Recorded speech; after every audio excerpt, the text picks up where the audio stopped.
सो ये है carbon, the king of all the elements. Because carbon हमारे चारों तरफ किसी ना किसी फॉर्म में ज़रूर प्रेजेंट होता है। फॉर एग्जाम्पल फूड, जिसमें कार्बोहाइड्रेट्स, प्रोटीन्स या फिर फैट्स प्रेजेंट होते हैं, ये सभी भी कार्बन के ही बने होते हैं। इसके अलावा तुम्हारी मेडिसिन्स, बुक्स, क्लोथ्स, इनफैक्ट तुम्हारे डीएनए में भी कार्बन प्रेजेंट होता है। इसके अलावा हमारी अर्थ क्रस्ट में 0.02% कार्बन प्रेजेंट होता है in the form of minerals, और एटमॉस्फेयर में कार्बन कार्बन डाइऑक्साइड की फॉर्म में 0.03% में प्रेजेंट होता है। इतनी कम अमाउंट के बावजूद भी कार्बन हमारी लाइफ में एक इम्पॉर्टेंट रोल प्ले करता है। इसीलिए हम इस चैप्टर में कार्बन और उसके कंपाउंड्स के बारे में डीपली स्टडी करेंगे। So hello everyone, this is Ekansh and इस वीडियो में हम कार्बोनेट्स कंपाउंड के चैप्टर को वन शॉट में कवर करने वाले हैं। सो वीडियो को एंड तक देखना ताकि तुम्हारा कोई भी डाउट ना रहे। So let's get started. सबसे पहले कार्बन के बारे में कुछ बेसिक सी बातें जान लेते हैं। जैसे कि कार्बन एक नॉन मेटल होता है। क्योंकि कार्बन पीरियोडिक टेबल में 6 नंबर पर आता है, इसलिए इसका एटॉमिक नंबर 6 होता है। इसका मतलब इसमें टोटल 6 प्रोटॉन्स और 6 इलेक्ट्रॉन्स प्रेजेंट होते हैं। अगर हम कार्बन का इलेक्ट्रॉनिक कॉन्फ़िगरेशन देखें तो इसके एटम में के शेल में 2 इलेक्ट्रॉन्स और एल शेल में 4 इलेक्ट्रॉन्स आते हैं। टोटल हो गए 6 इलेक्ट्रॉन्स। बट जो लास्ट वाला शेल है यानी कि एल शेल में 4 इलेक्ट्रॉन्स होते हैं, जिसे हम वैलेंस इलेक्ट्रॉन कहते हैं या फिर आउटर मोस्ट भी कह सकते हैं। सो ये है कार्बन का एटॉमिक स्ट्रक्चर, जिसमें सेंटर में प्रेजेंट है न्यूक्लियस, एक है के शेल और ये वाला है एल शेल। के शेल में 2 इलेक्ट्रॉन्स प्रेजेंट हैं, जबकि एल शेल में 4 इलेक्ट्रॉन्स प्रेजेंट हैं। हम जानते हैं कि एल शेल में मैक्सिमम 8 इलेक्ट्रॉन्स आ सकते हैं, यानी कि अभी कार्बन को 4 इलेक्ट्रॉन्स की नीड है अपना ऑक्टेट कंप्लीट करने के लिए, यानी कि 8 इलेक्ट्रॉन्स को पूरा करने के लिए। सो कार्बन की वैलेंसी हो जाएगी 4।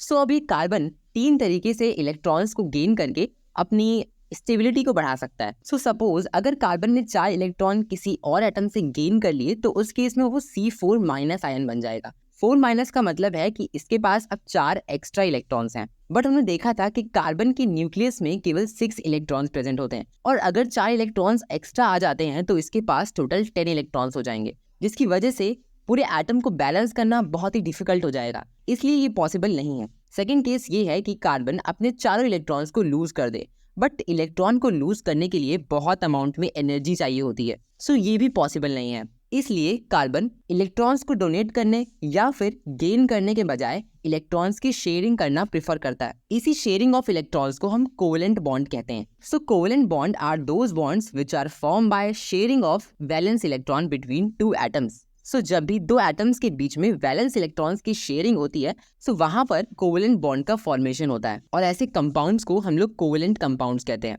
कार्बन के अलावा और भी बहुत सारे कंपाउंड्स कोवेलेंट बॉन्ड फॉर्म करते हैं। फॉर एग्जाम्पल हाइड्रोजन, जिसका एटॉमिक नंबर 1 होता है, यानी कि इसके एटम में केवल 1 इलेक्ट्रॉन प्रेजेंट है। हम जानते हैं कि इस वाले शेल में मैक्सिमम 2 इलेक्ट्रॉन आ सकते हैं, यानी कि हाइड्रोजन को भी 1 इलेक्ट्रॉन की और नीड है। सो हाइड्रोजन अपने ही जैसे एक दूसरे एटम के साथ इलेक्ट्रॉन की शेयरिंग करके अपने इलेक्ट्रॉन्स को कंप्लीट कर लेता है। ये जो मैंने स्ट्रक्चर्स यहाँ पर ड्रॉ किए हैं, इन स्ट्रक्चर को इलेक्ट्रॉन डॉट स्ट्रक्चर कहा जाता है, क्योंकि हम इस पिक्चर्स में इलेक्ट्रॉन्स को डॉट की फॉर्म में शो कर रहे हैं। याद रखना, हम जब भी इलेक्ट्रॉन डॉट स्ट्रक्चर ड्रॉ करते हैं तो उस केस में हम केवल वैलेंस इलेक्ट्रॉन यानी कि आउटर मोस्ट इलेक्ट्रॉन्स को ही ड्रॉ करते हैं। एक और एग्जाम्पल देखते हैं। सपोज ये है फ्लोरीन का एटम, जिसकी वैलेंस शेल यानी कि आउटर मोस्ट शेल में 7 इलेक्ट्रॉन्स प्रेजेंट हैं। हम जानते हैं कि इस शेल में टोटल 8 इलेक्ट्रॉन्स आ सकते हैं, यानी कि इसको अभी 1 इलेक्ट्रॉन की नीड है। सो ये अपने जैसे एक और फ्लोरीन एटम के साथ कोवेलेंट बॉन्ड का फॉर्मेशन करता है by the sharing of 1 electron, और बन जाता है F2 मॉलिक्यूल। अब देखते हैं कि कोवेलेंट बॉन्ड कितने टाइप के हो सकते हैं। So covalent bond basically 3 type के होते हैं,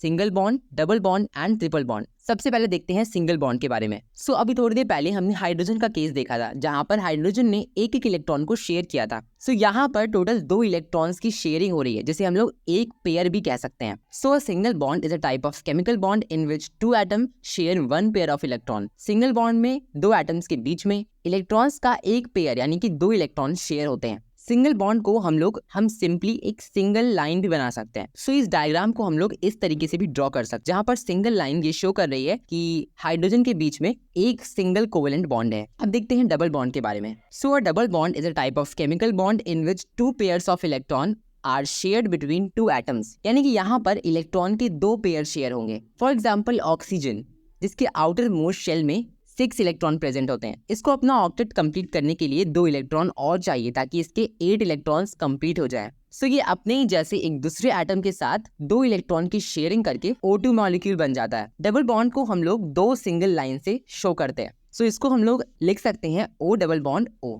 थर्ड टाइप ऑफ बॉन्ड है triple bond. A triple bond is a type of chemical bond where 3 pairs of electron are shared between 2 atoms. यहाँ पर इलेक्ट्रॉन के 3 पेयर्स यानी कि टोटल 6 इलेक्ट्रॉन की शेयरिंग हो जाती है। याद रखना, एक पेयर का मतलब है 2 इलेक्ट्रॉन्स। फॉर एग्जाम्पल नाइट्रोजन के पास टोटल वैलेंस इलेक्ट्रॉन्स 5 होते हैं, यानी कि इसको अभी 3 इलेक्ट्रॉन्स और चाहिए। सो उस केस में ये अपने ही जैसे दूसरे एटम के साथ कंबाइन होकर 3 इलेक्ट्रॉन को शेयर करता है और N2 मॉलिक्यूल बन जाता है। क्योंकि यहाँ पर 3 इलेक्ट्रॉन की शेयरिंग हुई है तो हम यहाँ पर लिख सकते हैं N ट्रिपल बॉन्ड N। इन्हीं स्ट्रक्चर्स की तरह अगर हमें वाटर मॉलिक्यूल का स्ट्रक्चर ड्रॉ करना है तो हम कैसे ड्रॉ करेंगे? हम जानते हैं कि वाटर का केमिकल फॉर्मूला होता है H2O, यानी कि इसमें 1 ऑक्सीजन और 2 हाइड्रोजन प्रेजेंट होंगे। ऑक्सीजन को अपना ऑक्टेट कंप्लीट करने के लिए 2 इलेक्ट्रॉन्स चाहिए। सो ऑक्सीजन दोनों ही इलेक्ट्रॉन से एक इलेक्ट्रॉन को ले लेगा और सिंगल बॉन्ड का फॉर्मेशन करेगा। इसको हम लोग इस तरीके से भी ड्रॉ कर सकते हैं, H single bond O single bond H। याद रखना, ऐसे स्ट्रक्चर्स को हम इलेक्ट्रॉन डॉट स्ट्रक्चर कहते हैं। अब कोवेलेंट बॉन्ड की हेल्प से जो कंपाउंड्स बनते हैं उन्हें हम कहते हैं कोवेलेंट कंपाउंड्स। अब इन कोवेलेंट कंपाउंड्स की कुछ प्रॉपर्टीज होती हैं। For example, they have low melting point and boiling point. इनका मेल्टिंग पॉइंट और बॉइलिंग पॉइंट बहुत ही कम होता है बिकॉज इनके बीच का जो फोर्स ऑफ अट्रैक्शन होता है वो बहुत ही वीक होता है। सेकेंड है, दे आर जनरली इनसॉल्युबल और less soluble in water but soluble in organic solvents. ये वाटर में सॉल्युबल नहीं होते हैं लेकिन कुछ ऑर्गेनिक सॉल्वेंट जैसे कि केरोसिन, इथेनॉल, पेट्रोल्स, इन सब में सॉल्युबल होते हैं। थर्ड प्रॉपर्टी है कि कोवेलेंट कंपाउंड्स इलेक्ट्रिसिटी कंडक्ट नहीं करते क्योंकि इनके पास कोई भी फ्री इलेक्ट्रॉन्स या फिर फ्री आयंस प्रेजेंट नहीं होते। अब बात करते हैं कि कार्बन बाकी एलिमेंट से इतना अलग क्यों है, the versatile nature of carbon. So पहली प्रॉपर्टी है कार्बन की कैटेनेशन की, कि इसका मतलब ये है कि कार्बन डायरेक्ट बॉन्ड बनाते बनाते बहुत सारी लॉन्ग चेन्स का फॉर्मेशन कर सकता है। ये चेन्स ब्रांच्ड भी हो सकती हैं, साइक्लिक भी हो सकती हैं और अलग अलग शेप्स या फिर साइज की भी हो सकती हैं। नेक्स्ट इंपॉर्टेंट प्रॉपर्टी है टेट्रावैलेंसी, क्योंकि कार्बन के पास 4 वैलेंस इलेक्ट्रॉन्स प्रेजेंट होते हैं जिसकी वजह से ये 4 कोवेलेंट बॉन्ड बना सकता है अलग अलग एटम्स के साथ। For example hydrogen, oxygen, nitrogen and other carbon atoms. इसी प्रॉपर्टी को हम कहते हैं टेट्रावैलेंसी। टेट्रा का मतलब 4। सो अब देखते हैं कि एलोट्रॉप्स क्या होते हैं। Allotropes are different forms of the same element where the atoms combine in different ways. So allotropes same element के ही बने होते हैं लेकिन इन एलिमेंट्स का अरेंजमेंट हर एलोट्रॉप में अलग अलग होता है। फॉर एग्जाम्पल, कार्बन के 3 एलोट्रॉप्स होते हैं, diamond, graphite and fullerene. So diamond में कार्बन का एक एटम 4 और कार्बन के एटम से जुड़ा होता है। सो डायमंड कुछ इस तरीके का दिखाई देता है जिसमें ये एक कार्बन एटम 4 और कार्बन एटम से अटैच्ड है, जबकि ग्रेफाइट में कार्बन एटम्स की हेक्सागन शेप की रिंग्स प्रेजेंट होती हैं जो कि आपस में कनेक्टेड होती हैं और लेयर्स की फॉर्म में होती हैं। सो कार्बन के पहले एलोट्रॉप यानी कि डायमंड के बारे में कुछ बातें जान लेते हैं। पहला है डायमंड का स्ट्रक्चर। डायमंड के स्ट्रक्चर में एक कार्बन एटम 4 एटम से कनेक्टेड होता है जिससे ये 3 डायमेंशनल रिजिड स्ट्रक्चर फॉर्म करता है। रिजिड मतलब हार्ड स्ट्रक्चर फॉर्म करता है। डायमंड की कुछ प्रॉपर्टीज होती है जैसे कि एक्सट्रीमली हार्ड होता है और इसका मेल्टिंग पॉइंट भी काफी हाई होता है। थर्ड है यूजेस। इसका यूज कटिंग टूल्स में, ज्वेलरी में और एब्रेसिव्स में किया जाता है। नेक्स्ट है ग्रेफाइट। हम देख चुके हैं कि ग्रेफाइट में हेक्सागोनल रिंग्स प्रेजेंट होती हैं जिसमें एक कार्बन एटम 3 और कार्बन एटम से अटैच होता है। ग्रेफाइट सॉफ्ट, स्लिपरी और गुड कंडक्टर होता है इलेक्ट्रिसिटी का क्योंकि इनमें फ्री इलेक्ट्रॉन्स प्रेजेंट होते हैं। इसका मेल्टिंग पॉइंट भी हाई होता है। इसका use as a lubricant, pencils या फिर इलेक्ट्रोड्स के बनाने में किया जाता है। लास्ट एलोट्रॉप है फुलरीन। जो पहला फुलरीन डिस्कवर किया गया उसका नाम था बकमिनिस्टर फुलरीन यानी कि C60। इसमें कार्बन एटम्स की हेक्सागन शेप की रिंग्स फुटबॉल की शेप में कनेक्टेड रहती हैं। अब देखते हैं हाइड्रोकार्बन्स क्या होते हैं। सो ऐसे कंपाउंड्स जिनमें केवल कार्बन और हाइड्रोजन ही प्रेजेंट होता है उन्हें हम हाइड्रोकार्बन कहते हैं। सपोज एक कंपाउंड है CH4 जिसका नाम होता है मीथेन। तो चलो इसका स्ट्रक्चर ड्रॉ करते हैं। क्योंकि यहाँ पर केवल एक कार्बन प्रेजेंट है और 4 हाइड्रोजन्स हैं, हम जानते हैं कि कार्बन की वैलेंस शेल यानी कि लास्ट वाले शेल में 4 इलेक्ट्रॉन्स प्रेजेंट होते हैं। अभी इसको 4 इलेक्ट्रॉन्स और चाहिए। सो इस केस में वो चारों हाइड्रोजन से एक एक इलेक्ट्रॉन की शेयरिंग करके अपने 8 इलेक्ट्रॉन्स को कंप्लीट कर लेगा। इस डायग्राम को हम इस तरीके से भी ड्रॉ कर सकते हैं जहाँ पर ये सिंगल बॉन्ड को शो कर रहा है यानी कि एक एक इलेक्ट्रॉन शेयर किया गया है। अब हमेशा हम स्ट्रक्चर्स को इसी तरीके से ड्रॉ करेंगे। अब देखते हैं हाइड्रोकार्बन्स दो तरीके के हो सकते हैं, सैचुरेटेड हाइड्रोकार्बन्स या फिर अनसैचुरेटेड हाइड्रोकार्बन्स। सैचुरेटेड हाइड्रोकार्बन्स में कार्बन कार्बन के बीच में सिंगल बॉन्ड ही प्रेजेंट होता है, जबकि अनसैचुरेटेड हाइड्रोकार्बन में कार्बन कार्बन के बीच में डबल बॉन्ड या फिर ट्रिपल बॉन्ड भी हो सकता है। सैचुरेटेड हाइड्रोकार्बन्स को एल्केन्स भी कहा जाता है, जबकि अनसैचुरेटेड हाइड्रोकार्बन्स मेनली दो तरीके के होते हैं, एल्कीन या फिर एल्काइन। इसमें एरोमेटिक हाइड्रोकार्बन भी होता है जिसे हम लोग बाद में डिस्कस करेंगे। सो एल्केन्स वो हाइड्रोकार्बन होते हैं जिसमें कार्बन कार्बन के बीच में सारे बॉन्ड सिंगल बॉन्ड होते हैं, जबकि एल्कीन्स में कार्बन कार्बन के बीच में कम से कम एक डबल बॉन्ड तो होता ही है, जबकि एल्काइन में कार्बन कार्बन के बीच में तुम्हें एक ट्रिपल बॉन्ड जरूर मिलेगा। सबसे पहले एल्केन को देखते हैं। इस स्ट्रक्चर को देखो, इस स्ट्रक्चर में एक कार्बन 4 हाइड्रोजन से कनेक्टेड है। क्योंकि यहाँ पर सारी बॉन्ड सिंगल बॉन्ड है इसलिए ये एक एल्केन है, इसका नाम होता है मीथेन। अब यहाँ पर एक कार्बन था तो उसके हिसाब से 4 हाइड्रोजन हो गए। अगर 2 कार्बन होते तो उस केस में इसका फॉर्मूला क्या होता? उसके लिए हम यूज करते हैं जनरल फॉर्मूला CnH2n+2। यहाँ पर n का मतलब है नंबर ऑफ कार्बन एटम्स। अब सपोज किसी मॉलिक्यूल में 2 कार्बन एटम प्रेजेंट है तो यहाँ पर n की जगह पर 2 रखो और सॉल्व करो तो तुम्हें मिलेगा C2H6। सो इसका स्ट्रक्चर ड्रॉ करने के लिए सबसे पहले हम 2 कार्बन एटम्स को ड्रॉ करेंगे। क्योंकि ये एक एल्केन है इसलिए यहाँ पर केवल सिंगल बॉन्ड को बनाएंगे। उसके बाद बाकी 6 हाइड्रोजन को कार्बन के साथ अटैच कर देंगे, 3 इस वाले कार्बन पर और 3 इस वाले कार्बन पर। इसका नाम कैसे रखा जाएगा इसको हम लोग आगे वाले सेगमेंट्स में समझेंगे। इसी तरीके से अगर n की वैल्यू 3 होगी तो इसका केमिकल फॉर्मूला खुद बनाना और स्ट्रक्चर भी खुद से ड्रॉ करने की ट्राई करना। नेक्स्ट हाइड्रोकार्बन है एल्कीन। एल्कीन में कम से कम एक डबल बॉन्ड जरूर प्रेजेंट होता है। For example C2H4। इसका स्ट्रक्चर ड्रॉ करते हैं। यहाँ पर 2 कार्बन है, सबसे पहले हम दोनों कार्बन्स को ड्रॉ करेंगे। उसके बाद क्योंकि ये एक एल्कीन है तो इनके बीच में एक डबल बॉन्ड ड्रॉ करेंगे। देन उसके बाद हमें 4 हाइड्रोजन लगाने हैं, 2 हाइड्रोजन यहाँ पर और 2 हाइड्रोजन इस वाले कार्बन पर अटैच कर देंगे। एल्केन्स की तरह एल्कीन्स का जनरल फॉर्मूला होता है CnH2n।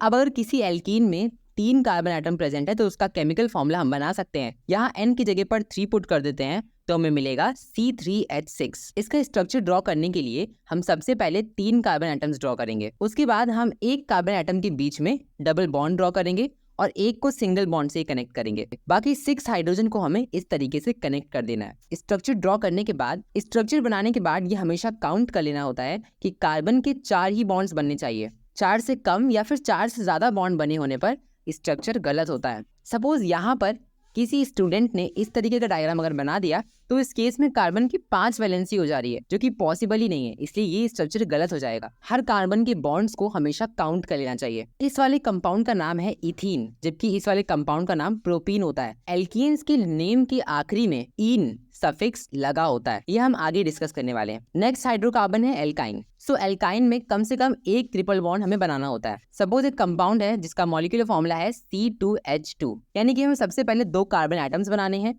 क्योंकि ये एल्काइन है इसलिए हमें कार्बन कार्बन के बीच में ट्रिपल बॉन्ड यानी कि 3 बॉन्ड्स बनाने होंगे। उसके बाद हमें 2 हाइड्रोजन्स को एक एक कार्बन पर अटैच कर देना है। अब यहाँ पर काउंट करके देख लो, कार्बन के 4 बॉन्ड्स ही बने हुए हैं। इनके नेम्स के लास्ट में आइन यानी कि YNE लिखा होता है। सो यहाँ पे इस कंपाउंड का नाम है इथाइन। सो एल्काइंस का जनरल फॉर्मूला होता है CnH2n-2। सो यहाँ पर अगर हम n की जगह पर 3 रखते हैं तो इसकी वैल्यू आएगी C3H4।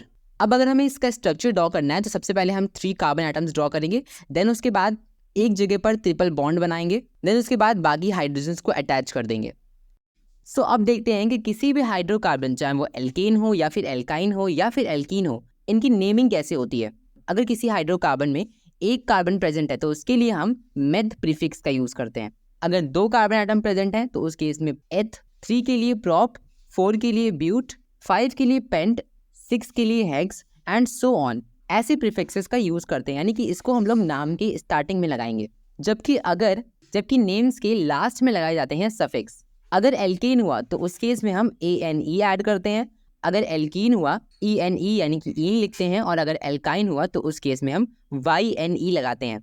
इसको कुछ एग्जांपल्स की हेल्प से समझते हैं। सपोज ये तुम्हारे पास एक स्ट्रक्चर है, अब तुम्हें इसका नाम रखना है। सबसे पहले काउंट करो कि कितने कार्बन एटम्स प्रेजेंट हैं। यहाँ पर 4 कार्बन एटम प्रेजेंट है तो इसके लिए हम ब्यूट का यूज करेंगे। तो सबसे पहले हो जाएगा ब्यूट। अब क्योंकि यहाँ पर हर जगह पर सिंगल बॉन्ड ही प्रेजेंट है, यानी कि ये एक एल्केन है और नेम के लास्ट में ANE पुट कर देंगे तो इसका नाम हो जाएगा ब्यूटेन। सिमिलरली अगर ये स्ट्रक्चर तुमको गिवन है, इस स्ट्रक्चर में तुम्हारे पास 4 कार्बन एटम्स प्रेजेंट है। सो हम वापस से ब्यूट ही यूज करेंगे, बट इस केस में एक डबल बॉन्ड प्रेजेंट है। इसका मतलब ये एक एल्कीन है, तो हमें नाम के लास्ट में ईन ऐड करना पड़ेगा, तो इसका नाम हो जाएगा ब्यूटीन। एक और स्ट्रक्चर देखते हैं, इसमें 3 कार्बन एटम प्रेजेंट है, तो हम प्रीफिक्स यूज करेंगे प्रॉप, क्योंकि इसमें एक ट्रिपल बॉन्ड प्रेजेंट है। इसका मतलब ये एक एल्काइन है और इसके नेम के लास्ट में हमें YNE ऐड करना पड़ेगा, तो इसका नाम हो जाएगा प्रोपाइन।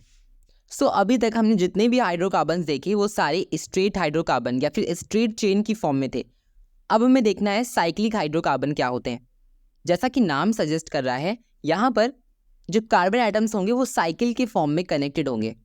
फॉर एग्जाम्पल इस स्ट्रक्चर को देखो, इस स्ट्रक्चर में सारे के सारे कार्बन एटम्स एक साइकिल की फॉर्म में आपस में कनेक्टेड हैं। सो ऐसे कंपाउंड्स का नाम लिखने के लिए हम साइक्लो प्रीफिक्स का यूज करते हैं। यहाँ पर 4 कार्बन एटम प्रेजेंट है, क्योंकि ये साइक्लिक कंपाउंड है इसलिए हम नाम की स्टार्टिंग साइक्लो से करेंगे। देन उसके बाद यहाँ पर 4 कार्बन एटम प्रेजेंट है, तो इसलिए हम ब्यूट का यूज करेंगे और सारे के सारे बॉन्ड सिंगल बॉन्ड है इसलिए हम एन लगाएंगे, यानी कि इसका नाम हो जाएगा साइक्लोब्यूटेन। अब सेकंड वाला स्ट्रक्चर देखो, स्ट्रक्चर तो सेम ही है ऑलमोस्ट, बट यहाँ पर डबल बॉन्ड आ गया है और डबल बॉन्ड के लिए हम ईन का यूज करते हैं, इसलिए इसका नाम हो जाएगा साइक्लोब्यूटीन। अब ये स्ट्रक्चर देखो, इस स्ट्रक्चर में टोटल 5 कार्बन एटम्स हैं और सारे के सारे सिंगल बॉन्ड प्रेजेंट है, तो इसका हम नाम रख देंगे साइक्लोपेंटेन। आई होप ये सारा समझ में आया होगा। सो अब देखते हैं कि आइसोमर्स क्या होते हैं। सबसे पहले इसका एक एग्जांपल देखते हैं। सपोज एक कंपाउंड है जिसका केमिकल फॉर्मूला है C4H10, यानी कि इसमें 4 कार्बन एटम्स और 10 हाइड्रोजन एटम प्रेजेंट है। सो इसके स्ट्रक्चर कैसे बनेगा, सबसे पहले 4 कार्बन एटम्स बनाएंगे,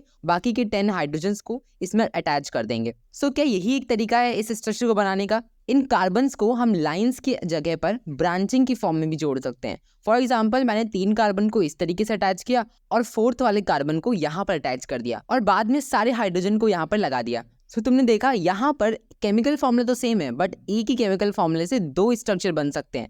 सो ऐसे मॉलिक्यूल्स को हम आइसोमर्स कहते हैं, जिनका केमिकल फॉर्मूला तो सेम होता है बट उनका स्ट्रक्चर अलग अलग हो सकता है। यहाँ पे इस वाले कंपाउंड का नाम है नॉर्मल ब्यूटेन, जिसे हम शॉर्ट में N ब्यूटेन भी लिखते हैं, जबकि इस वाले स्ट्रक्चर का नाम है आइसोब्यूटेन। सो आइसोमर्स को हम डिफाइन कर सकते हैं। Isomers are those molecules which have the same molecular formula but different structural formula, that is show different properties. इन डिफरेंट स्ट्रक्चर्स की वजह से इनकी प्रॉपर्टीज भी अलग अलग हो जाती हैं। एक और एग्जांपल देखते हैं C5H12 का। सो इसको हम 3 तरीके से ड्रॉ कर सकते हैं। सपोज मैंने सारे कार्बन्स को एक लाइन में लगा दिया, ये एक तरीका हो गया। सेकेंड वे हो सकता है कि मैंने 4 कार्बन को एक लाइन में लगाया और एक कार्बन एटम को यहाँ पर अटैच कर दिया। और थर्ड तरीका हो सकता है कि मैंने एक और कार्बन को इसी कार्बन के ऊपर अटैच कर दिया। सो यहाँ पर हमने 3 तरीके से कार्बन्स का अरेंजमेंट किया है। पहले वाले स्ट्रक्चर का नाम नॉर्मल पेंटेन होगा, यानी कि N पेंटेन। सेकेंड वाले को हम आइसोपेंटेन बोलेंगे, जबकि थर्ड वाले को नियोपेंटेन कहा जाएगा। क्योंकि इसमें 5 एटम्स हैं इसलिए हम पेंट का यूज कर रहे हैं, और क्योंकि सारे बॉन्ड सिंगल हैं यानी कि एक एल्केन है, इसका मतलब इसमें एन लगा रहे हैं, सो इसका नाम में पेंटेन रहेगा।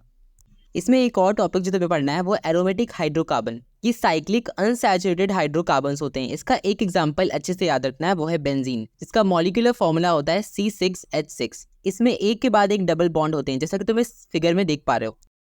सो अब हम पढ़ने वाले हैं फंक्शनल ग्रुप के बारे में। सो अभी तक हमने जितने भी कंपाउंड्स देखे उसमें कार्बन और हाइड्रोजन प्रेजेंट थे। तो क्या केवल कार्बन ने केवल हाइड्रोजन के साथ ही बॉन्ड्स बनाए हैं? ऑफ कोर्स नहीं, कार्बन ने बहुत सारे एलिमेंट्स के साथ बॉन्ड बनाए हैं, बट यहाँ पर हमें ऑक्सीजन और हेलोजन के बॉन्ड्स के बारे में पढ़ना है। सो पहला ग्रुप जो किसी कंपाउंड में प्रेजेंट हो सकता है वो होता है हाइड्रोक्सिल ग्रुप, जिसे हम अल्कोहल भी कहते हैं। इसका फॉर्मूला होता है OH। ये किसी भी मॉलिक्यूल में सिंगल बॉन्ड से कार्बन से अटैच होता है। एक एग्जांपल देखते हैं। सपोज हम जानते हैं कि ये एक ब्यूटेन है, जिसमें अगर हमने इस हाइड्रोजन को हटाकर इसकी जगह पर OH ग्रुप लगा दिया, यानी कि हाइड्रोक्सिल ग्रुप लगा दिया, तो ये एक अल्कोहल बन जाएगा। इसका नाम रखने के लिए हम सिंपली ब्यूटेन में से E को हटा देंगे और उसकी जगह पर OL सफिक्स ऐड कर देंगे, तो इसका नाम बन जाएगा ब्यूटेनॉल। याद रखना, जब भी OH फंक्शनल ग्रुप अटैच होगा तो वहां पर हम जो सफिक्स लगाएंगे वो होगा OL। सेकेंड फंक्शनल ग्रुप है एल्डिहाइड ग्रुप। इसका फॉर्मूला होता है CHO। इसको हम एक्सपेंड करके इस तरीके से भी लिख सकते हैं, C double bond O and single bond H। पिछली वाले मॉलिक्यूल में अगर हम H को हटा करके इस CHO ग्रुप को लगा देते हैं, सो यहाँ पर अब एक कार्बन बढ़ गया। यहाँ पर टोटल नंबर ऑफ कार्बन हो गए हैं 5, यानी कि इसका नाम पेंट से स्टार्ट होगा। क्योंकि इसमें सारे सिंगल बॉन्ड्स हैं CC के बीच में, इसलिए इसमें एन लगाएंगे और E की जगह पर हम AL ऐड कर देंगे, सो इसका नाम हो जाएगा पेंटेनल। याद रखना, जब भी हम एल्डिहाइड्स का नाम लिखते हैं तो उस केस में हम ई को हटाकर AL लगा देते हैं। नाउ नेक्स्ट फंक्शनल ग्रुप है कार्बोक्सिलिक एसिड, COOH, यानी कि इसमें 2 ऑक्सीजन और 1 हाइड्रोजन प्रेजेंट होता है। इसको हम लोग ओपन करके लिख सकते हैं C डबल बॉन्ड O और OH। ये हमेशा कंपाउंड के लास्ट में तुम्हें दिखाई देगा। सो सपोज कोई स्ट्रक्चर है ये, अब इसका नाम तुम्हें रखना है। यहाँ पर टोटल कार्बन कितने प्रेजेंट है? 5। सो ऑब्वियसली हम इसका नाम पेंट से स्टार्ट करेंगे। उसके बाद इसमें सारे ही सिंगल बॉन्ड प्रेजेंट है, सो इसमें यूज करेंगे एन और ई की जगह पर हम लगा देंगे ओइक एसिड, यानी कि इस केस में जो सफिक्स हम यूज करते हैं वो होता है OIC एसिड। सो जब भी हम कार्बोक्सिलिक एसिड का नाम लिखेंगे तो जो भी नॉर्मल नेम होता है उसमें से ई हटाकर हम OIC एसिड को लगा देंगे।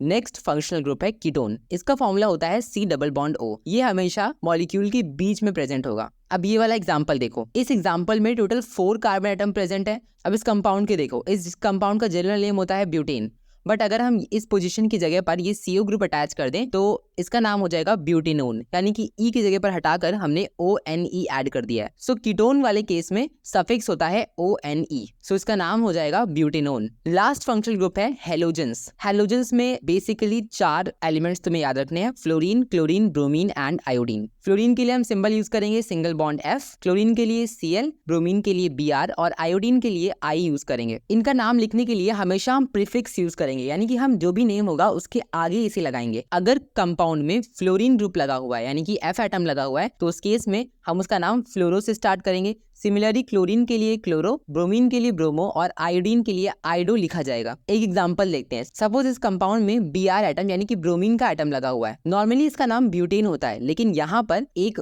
Br एटम यानी कि ब्रोमीन का एटम लगा हुआ है, सो इसका नाम हो जाएगा ब्रोमोब्यूटेन। सो हेलोजेंस के लिए हमेशा हम प्रीफिक्स यूज करते हैं, यानी कि उसको नाम के आगे लगाते हैं। अब इस वाले का आंसर खुद से ट्राई करना। नेक्स्ट टॉपिक है homologous series.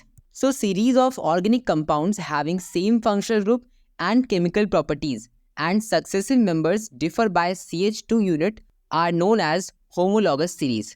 So homologous series एक ही टाइप के compounds की सीरीज होती है जिसमें सेम functional group प्रेजेंट होते हैं, बट डिफरेंस यही होता है कि हर नेक्स्ट वाले कंपाउंड में एक कार्बन आइटम, 2 हाइड्रोजन के आइटम इंक्रीज होते जाते हैं। सपोज एल्केन्स का जो जनरल फॉर्मूला होता है वो होता है CnH2n+2। अगर हम यहाँ पर n की वैल्यू को 1 रख दें तो हमारे पास मिलेगा CH4, n की वैल्यू को 2 रखेंगे तो हमें मिलेगा C2H6, इसी तरीके से 3 रखने पर हमें मिलेगा C3H8।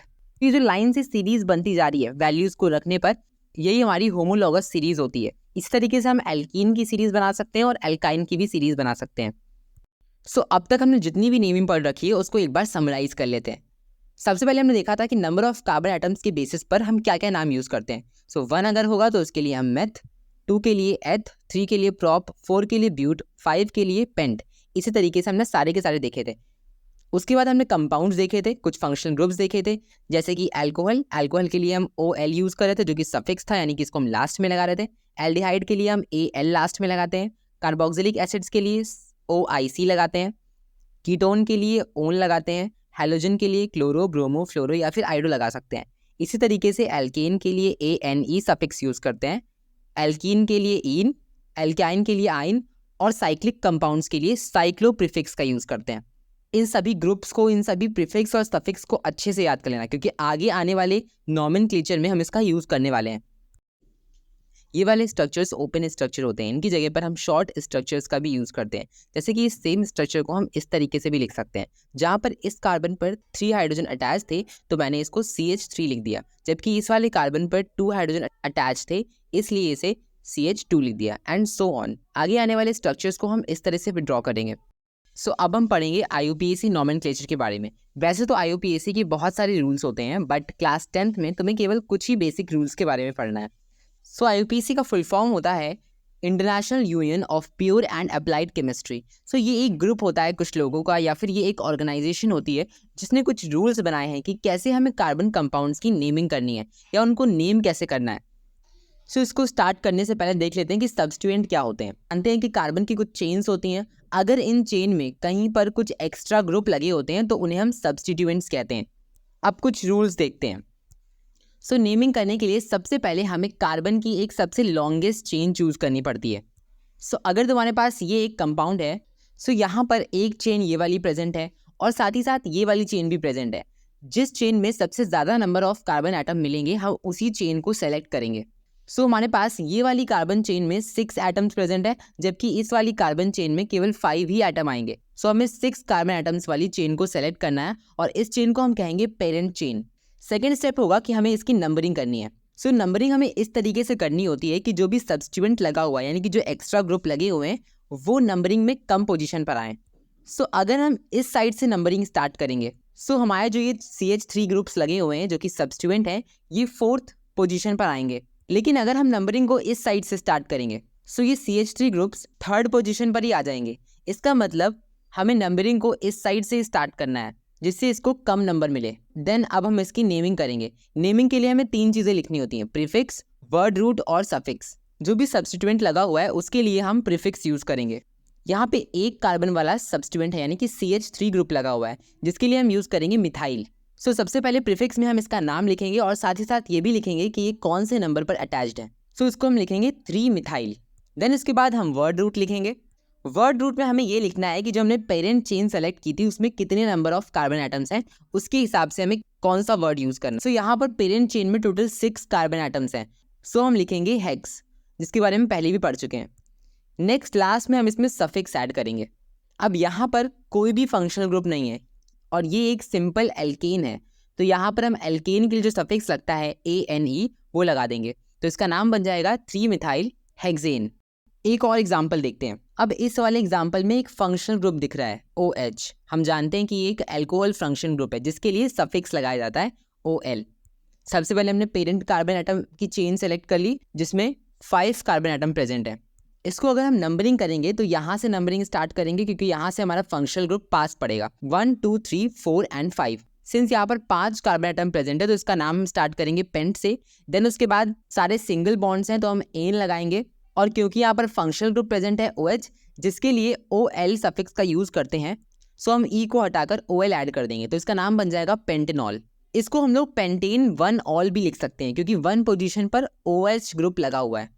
सेकेंड एग्जाम्पल देखते हैं। अगर ये OH ग्रुप इस पोजीशन पर लगा होता, सो अब ये ग्रुप सेकेंड पोजीशन पर है तो इसका नाम हम लिख सकते हैं पेंटेन 2 ऑल या फिर 2 पेंटेनॉल भी लिख सकते हैं। नेक्स्ट एग्जाम्पल देखते हैं। इस वाले एग्जाम्पल में तुम्हें ब्रोमीन एटम दिख रहा होगा, वही काम वापस से करना है। सबसे पहले हम सबसे लॉन्गेस्ट चेन को सेलेक्ट करेंगे, उसके बाद इसमें नंबरिंग करेंगे जहां से हमारा सब्स्टिट्यूएंट पास पड़ेगा। यहाँ पर जो ब्रोमीन एटम है वो एज ए सब्स्टिट्यूएंट वर्क कर रहा है, सो हम नंबरिंग इस साइड से स्टार्ट करेंगे 1 2 3 4 एंड 5। देन इसके बाद हम जानते हैं कि ब्रोमीन जो होता है वो हैलोजन होता है और इसके लिए हम प्रीफिक्स का यूज करते हैं जो कि होता है ब्रोमो। सो हम सबसे पहले प्रीफिक्स लिखेंगे 2 ब्रोमो क्योंकि ब्रोमीन ग्रुप सेकंड पोजीशन पर लगा हुआ है। देन उसके बाद इसमें 5 कार्बन एटम्स हैं तो पेंट, सारे बॉन्ड सिंगल बॉन्ड्स हैं इसलिए हम एन का यूज करेंगे, और कोई भी फंक्शनल ग्रुप प्रेजेंट नहीं है तो हम इसे ऐसे रहने देंगे। इसका नाम हो जाएगा 2 ब्रोमो पेंटेन। अब सपोज इसी वाले एग्जाम्पल में एक CH3 ग्रुप लगा होता जो कि एक सब्स्टिट्यूएंट है। सो अब हम नंबरिंग कहाँ से स्टार्ट करेंगे? इस साइड से जहाँ से CH3 पास पड़ेगा या फिर इस साइड से जहाँ पे Br का एटम पास पड़ रहा है। सो हमेशा याद रखना जो फंक्शनल ग्रुप होते हैं उनकी प्रायोरिटी सब्स्टिट्यूएंट से ज्यादा होती है। तो यहाँ पर Br एक फंक्शनल ग्रुप की तरह एक्ट करता है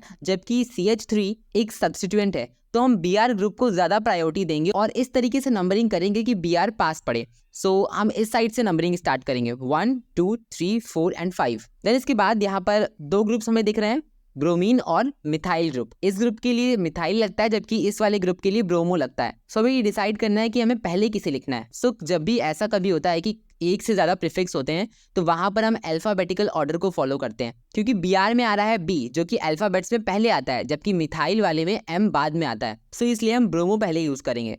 सो इसका नाम लिखेंगे 2 ब्रोमो, फिर उसके बाद फिर एक डैश लगाएंगे एंड देन लिखेंगे 4 मिथाइल। उसके बाद ये प्रीफिक्स हो गया। अब हम वर्ड रूट यूज करेंगे। वर्ड रूट के लिए हम चेन में देखेंगे कि कितने एटम प्रेजेंट है। सो यहाँ पर 5 एटम प्रेजेंट है, सो वर्ड रूट हो जाएगा पेंट, और क्योंकि सारे के सारे बॉन्ड सिंगल बॉन्ड है इसलिए हम एन लगा देंगे। सो आई होप नॉमेनक्लेचर समझ में आया होगा। सो हमारा नेक्स्ट टॉपिक है chemical properties of carbon compounds. अब हमें देखना है कि ये कार्बन कंपाउंड्स की रिएक्शंस कैसे होती हैं।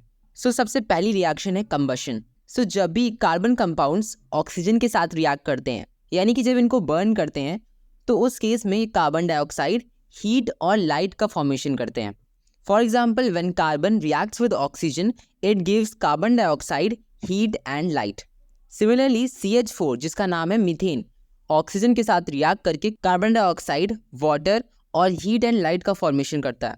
सिमिलरली ये कंपाउंड जिसका नाम है इथेनॉल, ये भी ऑक्सीजन के साथ रिएक्ट करके सिमिलर प्रोडक्ट्स फॉर्म करता है। इसमें हमें दो चीज़ें याद रखनी है। पहला ये कि सैचुरेटेड हाइड्रोकार्बन्स यानी कि जिसमें सिंगल बॉन्ड प्रेजेंट होता है, ऐसे हाइड्रोकार्बन्स जब ऑक्सीजन की प्रेजेंस में बर्न होते हैं तो उस केस में क्लीन फ्लेम मिलती है, जबकि अनसैचुरेटेड हाइड्रोकार्बन्स यानी कि जिसमें डबल बॉन्ड प्रेजेंट होते हैं, ऐसे हाइड्रोकार्बन्स को बर्न करने पर येलो फ्लेम मिलती है विद स्मोक, जिसे हम लोग सूटी फ्लेम भी कहते हैं। और कभी कभी जब एयर की सप्लाई बहुत ही लिमिटेड होती है, उस केस में भी सैचुरेटेड हाइड्रोकार्बन भी सूटी फ्लेम के साथ ही बर्न होते हैं। इस चीज़ का एक एप्लीकेशन हमारे डेली लाइफ में भी है। जो गैस स्टोव्स हम घर में यूज़ करते हैं उसमें छोटे छोटे इनलेट्स यानी कि होल्स प्रेजेंट होते हैं, ताकि जो फ्यूल उसमें प्रेजेंट है यानी कि जो एलपीजी गैस स्टोव में प्रेजेंट है वो धीरे धीरे करके ऑक्सीजन की प्रेजेंस में बर्न हो और एकदम क्लीन ब्लू फ्लेम दे।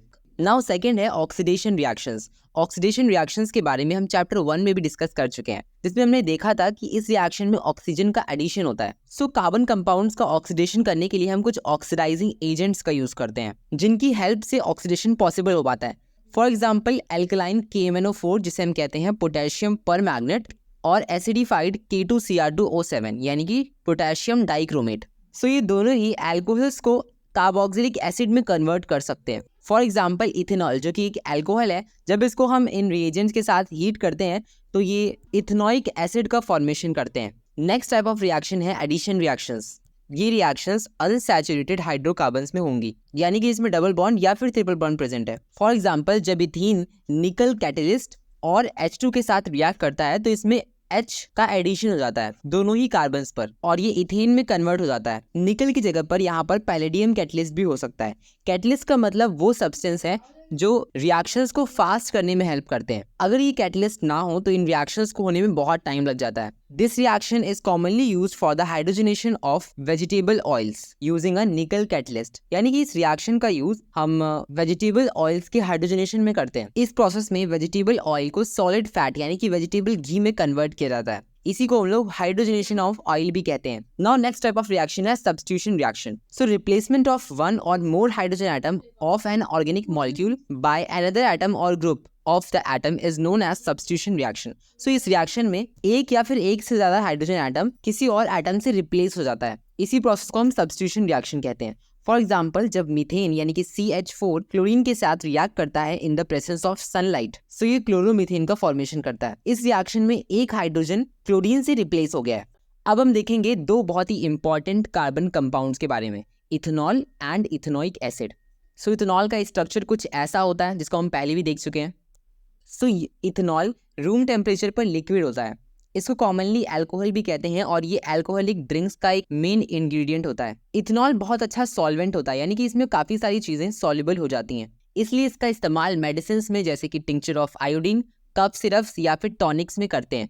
इसके अलावा इथेनॉल्स का इस्तेमाल लेबोरेटरीज में एज अ सॉल्वेंट भी किया जाता है। अब इथेनॉल की कुछ रिएक्शंस देख लेते हैं। तो फर्स्ट रिएक्शन है रिएक्शन विद सोडियम। सो जब इथेनॉल सोडियम के साथ रिएक्ट करता है सो ये सोडियम इथॉक्साइड और हाइड्रोजन गैस का फॉर्मेशन करता है। सेकेंड रिएक्शन है डिहाइड्रेशन। इस रिएक्शन को डिहाइड्रेशन इसलिए कह रहे हैं क्योंकि इसमें वाटर का रिमूवल हो जाता है। जब इथेनॉल को कंसेंट्रेटेड H2SO4 यानी कि सल्फ्यूरिक एसिड के साथ रिएक्ट कराते हैं तो उस केस में ये इथीन का फॉर्मेशन करता है, that is CH2 double bond CH2। क्योंकि यहाँ पर वाटर मॉलिक्यूल का रिमूवल हो रहा है with the help of sulphuric acid, इसलिए हम सल्फ्यूरिक एसिड को डिहाइड्रेटिंग एजेंट भी कहते हैं। नेक्स्ट कंपाउंड है इथेनोइक एसिड।